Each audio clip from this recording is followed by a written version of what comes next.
Vous me demandez quelle appréciation m'inspire les événements du 5 septembre 2021 qui viennent de se produire en Guinée-Conakry.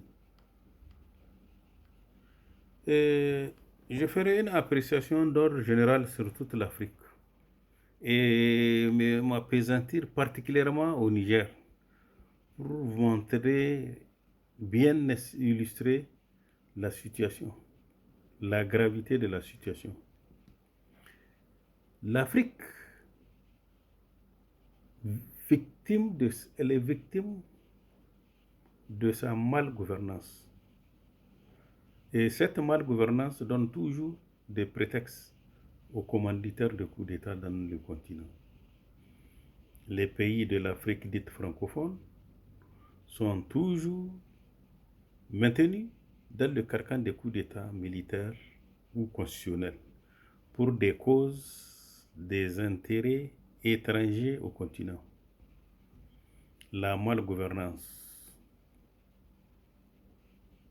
le déficit de démocratie, l'injustice sociale, le népotisme, le favoritisme, etc., sont des causes immédiates qui sous-tendent d'arguments pour effectuer des coups d'État en Afrique. La Guinée-Conakry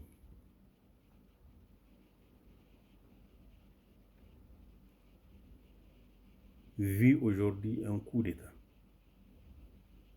Le président Alpha Condé est entre les mains des putschistes. Le chef des putschistes, le chef des putschistes est un ancien militaire de la Légion française, marié à une Française, elle-même officier de l'armée française. D'où des doutes créés dans l'esprit de certains analystes sur les vraies motivations du coup d'État. Sauf d'exception, en Afrique dite francophone, aucun coup d'État ne peut réussir sans l'aval de la puissance ex-colonisatrice, la France. Si vous lisez les annales de l'histoire consacrées au changement des régimes anticonstitutionnels en Afrique, vous serez très édifié à cet effet. Les autres grandes puissances occidentales qui contrôlent le monde, même si elles ont pris connaissance d'une préparation, d'une tentative de coup d'État contre un régime démocratique, elles se taisent en général lorsque leurs intérêts sordides ne sont pas menacés. Peu importe les conséquences sur l'évolution économique et sociale des pays africains concernés. Pour les grandes puissances mondiales, la démocratie en Afrique rythme avec leurs intérêts, les intérêts de leurs États.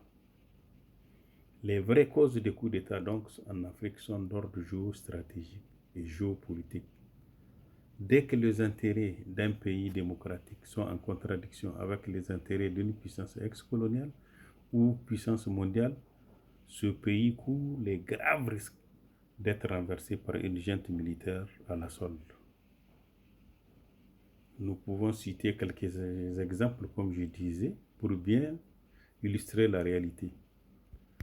Dans les années 1964, la France avait fermé les yeux sur les exactions, sur la violation des droits de l'homme perpétrée sur les militants du Parti socialiste UDN Sawaba, dont le chef Jibo Bakari et certains de ses lieutenants étaient contraints à l'exil à cause de leur nationalisme. Cependant, quand le régime du PPN-RDA avait demandé la révision du prix de l'uranium à la hausse pour lui permettre de faire face à la famine, à la sécheresse qui sévissait dans le pays, la dite sécheresse, la dite famine, le népotisme et la crise scolaire avaient servi de prétexte immédiat pour renverser le régime du président Djoré Hamani le 15 avril 1974. À ce temps, une partie du peuple a vivement applaudi le coup d'État. C'est ça la triste réalité africaine. Et c'est ce qui se passe en Guinée. Le général Seyni Kounché, tombeur du régime du PPRDA, a été, a échappé lui-même à un coup d'État.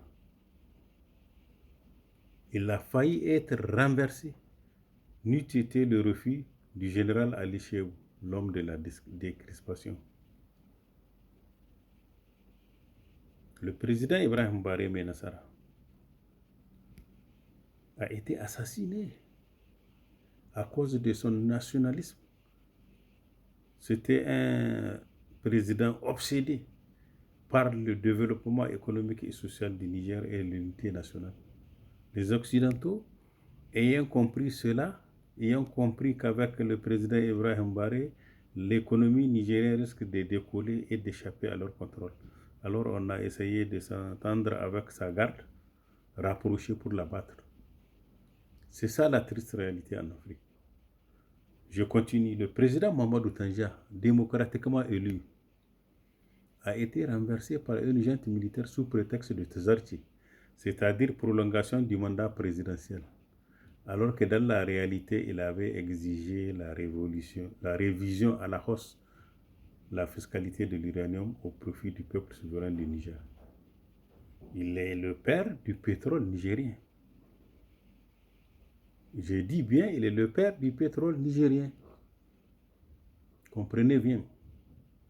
En Guinée-Conakry, comme d'habitude en pareille circonstance, une partie du peuple frustré, jubile, manifeste sa joie dans les rues, applaudit le changement du régime, peu importe les conséquences sur le niveau de vie des citoyens. C'est ça le peuple, il aime le changement. Lorsqu'il avait été renversé par la France, qui avait participé à son sacre, Jean Baudel Bokassa Ier, dans ses bokasseries, disait « C'est comme ça, le peuple aime le changement ». Donc, vous voyez en Guinée-Conakry une partie du peuple frustré, marginalisé, manifeste aujourd'hui Chazois, applaudit le coup d'État. C'est la triste réalité africaine. La problématique qui se pose en Afrique, d'autre part, entre la dictature d'un régime d'exception animé par une volonté de bonne gouvernance et de justice sociale, et d'autre part, la dictature d'un régime démocratiquement élu qui pratique une démocratie tropicalisée, empreinte de mauvaise gestion, de mauvaise gouvernance démocratique, des détournements des ressources publiques, jalonnés d'injustice et de népotisme. Quelle dictature choisir? C'est ça le dilemme aujourd'hui en Afrique. Est-ce qu'ils nous laisseront prendre librement notre destin en main? La réponse à cette question, seule une véritable révolution endogène, animée par des hommes de bonne volonté, très courageux, intègres, nationalistes, indépendants des injonctions étrangères, jaloux de la souveraineté nationale, pourrait permettre à l'Afrique de sortir de ses carcans de sous-développement, de déficit démocratique. La nouvelle problématique qui se pose, est-ce que